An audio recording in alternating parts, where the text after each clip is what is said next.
Sage Dirkatamas was an illustrious rishi born in the line of Rishi Angirasa. He was blind by birth. There is a story related to his blindness in the Sambhav Parv of the Adi Parv of Mahabharata. As per Adi Parv, there was a sage named Udatya. He had a wife named Mamta. One day, Udatya's younger brother Vrihaspati approached Mamta for intimacy. Vrihaspati is the guru or the chief of the Devatas. Mamta stopped Vrihaspati because she was already pregnant with Udatya's child. Vrihaspati insisted and tried to convince Mamta. The child that was in her womb spoke to Vrihaspati and stopped him from touching Mamta. Vrihaspati got angry and cursed the child that he would be overtaken by darkness. The child was born blind. He came to be known as Dirkatamas. Though blind, he was well read and fully acquainted with all branches of Vedas. He married a Brahmin maiden named Praveshi. They had many children, including Rishi Gautam. According to the Adi Parv of Mahabharata, Dirkatamas started learning some practices from son of Surabhi and hence was resented by all other rishis. Not much details are given about that son, but it appears that he was considered of a lower order and hence was not approved by others. The sages boycott sage Dirkatamas and his family. Dirkatamas' wife, Praveshi, decided to leave him. Dirkatamas tried to console her and said that he would provide her with wealth and comfort once they reach a Kshatriya king. She did not listen. She was frustrated and ended her marriage with the sage. Sage Dirkatamas got angry and decided to lay a rule which would not allow women to have multiple partners. A woman would be bound to stay with one husband for entire life. Praveshi got angry and ordered her son to throw him in the river. Sage Gautam and his brothers tied the sage on a boat and sent him off. Flowing with the stream, the boat passed through the kingdom of King Wali. King Wali was performing his morning rituals. When he saw the old sage on the boat, he pulled him out of the water. Wali came to know about the illustrious sage.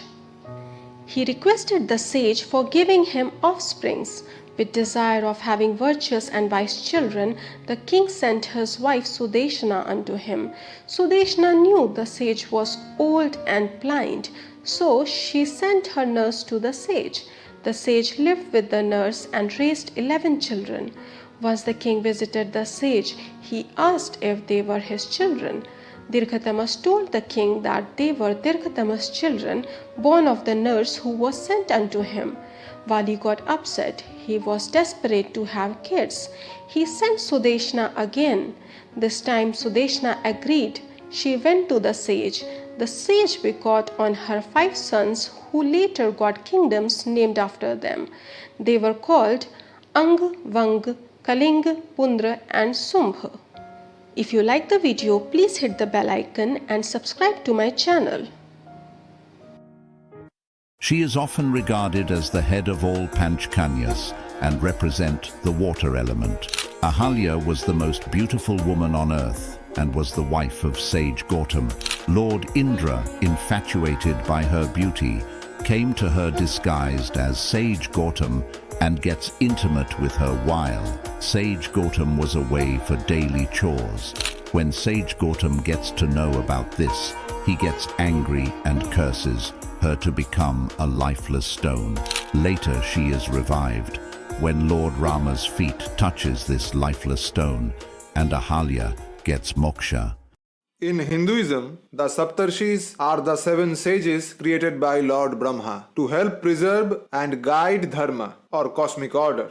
They are honored as the founding sages of Vedic tradition, the seers of sacred hymns, and teachers of divine wisdom.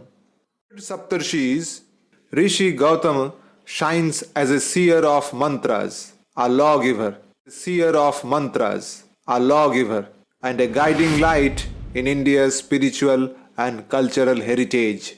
Today, let's explore the life, legends, and profound contributions of this great Maharishi.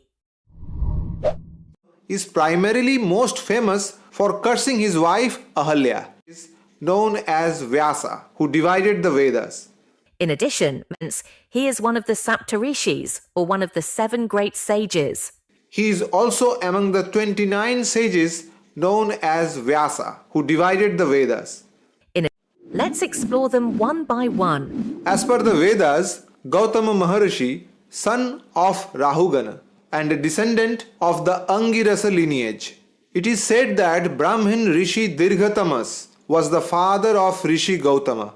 Dirkatamas was the author of various hymns in the first mandala of the Rig Veda. He was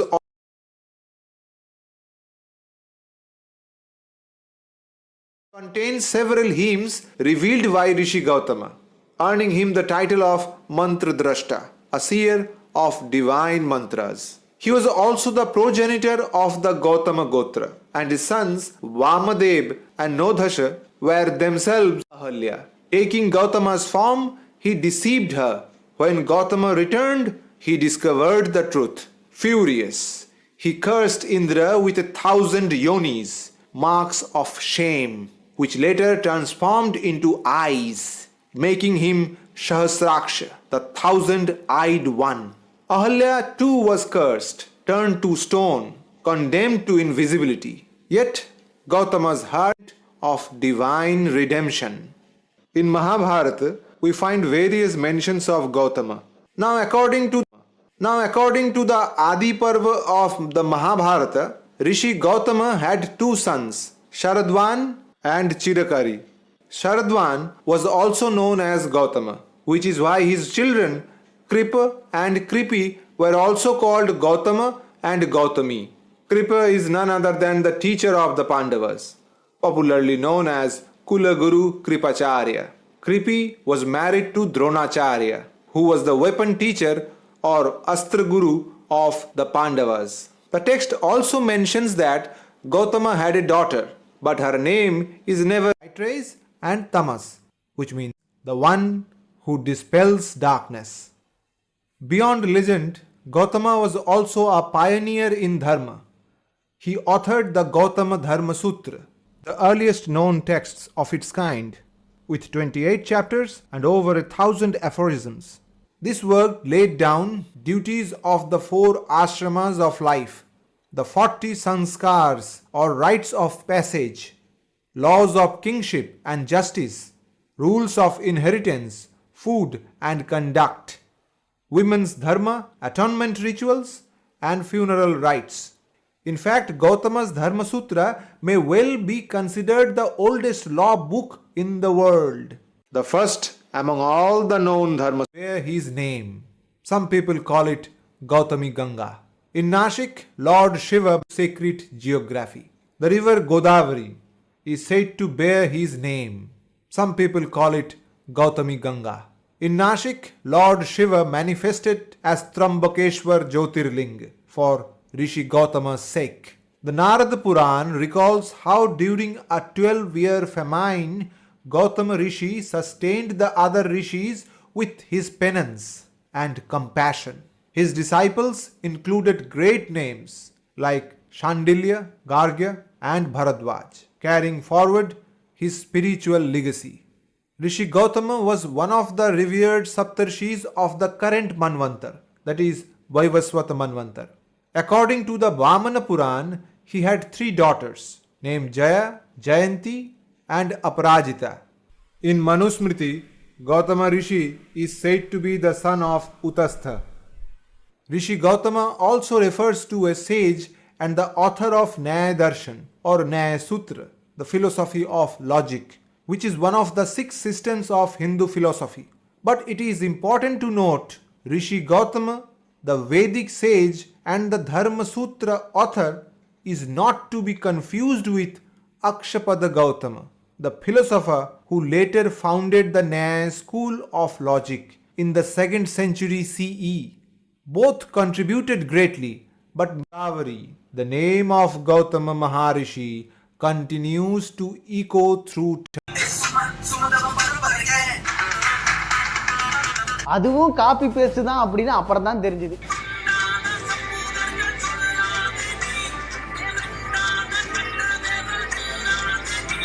bro இது ராமாயணத்துல உத்தரகாண்டத்துல இருக்கு bro, போய் பாருங்க ப்ரோன்னு சொல்றாங்க. அட பாவிங்களா, வால்மீகி ராமாயணத்துல உத்தரகாண்டமே கிடையாது. துரோணர் ஜாதிக்காக தான் விரல வெட்டினார்னு சொல்றது மிகப்பெரிய உருட்டு. இரு அந்த கடைசியில இன்னொரு தடவை போடு.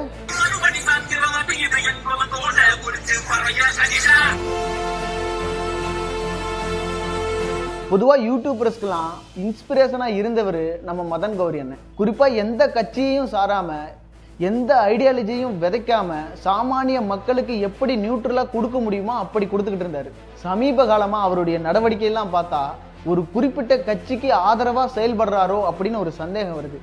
அதுலேயும் குறிப்பாக அடிக்கடி நசுக்கிட்டாங்க, பிதிக்கிட்டாங்க, ஒடுக்கிட்டாங்க அப்படின்னு எதையாவது பேசிக்கிட்டு இருக்காரு. அந்த மாதிரி சமீபத்தில் நியோ ராவணன் அப்படின்னு ஒரு பாட்டை ரிலீஸ் பண்ணியிருக்காரு. அதில் பார்த்தீங்கன்னா சம்பந்தமே இல்லாமல் ஏகலைவன் சம்பூகன் அப்படின்னு இப்போ தமிழ்நாட்டுக்கு சம்பந்தமே இல்லாத ஒரு டாபிக் எடுத்து தன்னோட விசுவாசத்தை யாருக்கோ காமிச்சிருக்காரு.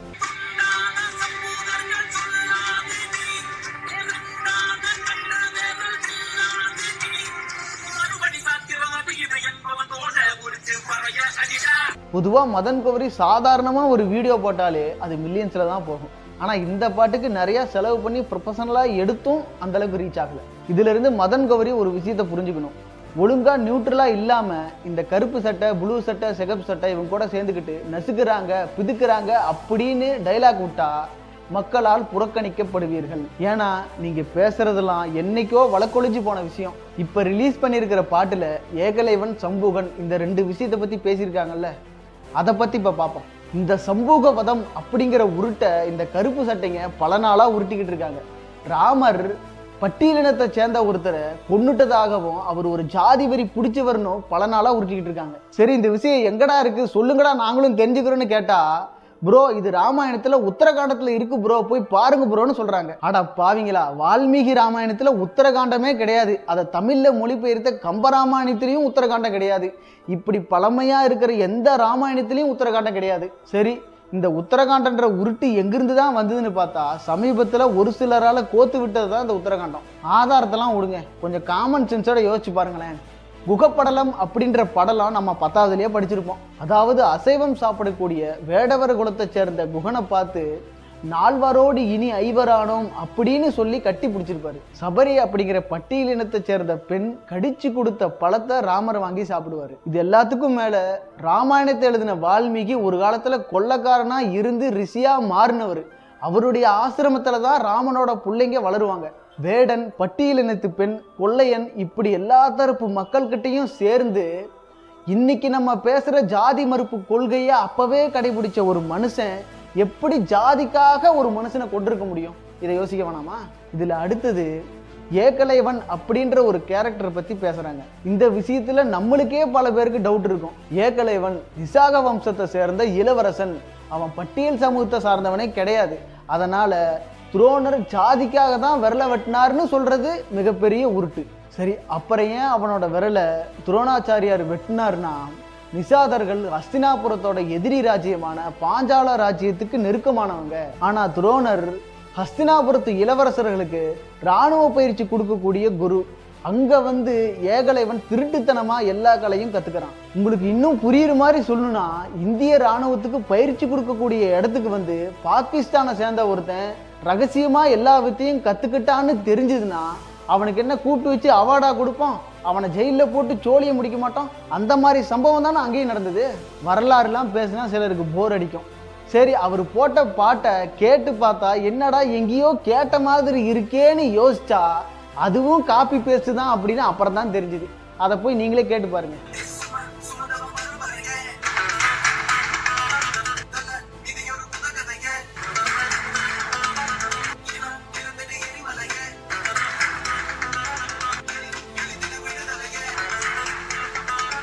போனியம் 1979 பாடின ரஸ்புட்டின் சாங்கோட மெட்டு மாதிரி தான் எனக்கு தோணுது.